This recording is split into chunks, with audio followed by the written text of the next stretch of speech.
All right, I have the cap of my capstan in position using this ribbon. I'm going to try gluing it, and hopefully everything works out.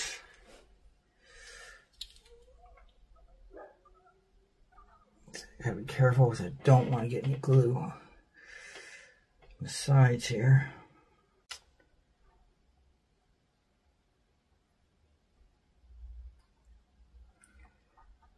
It helps that I have such steady hands.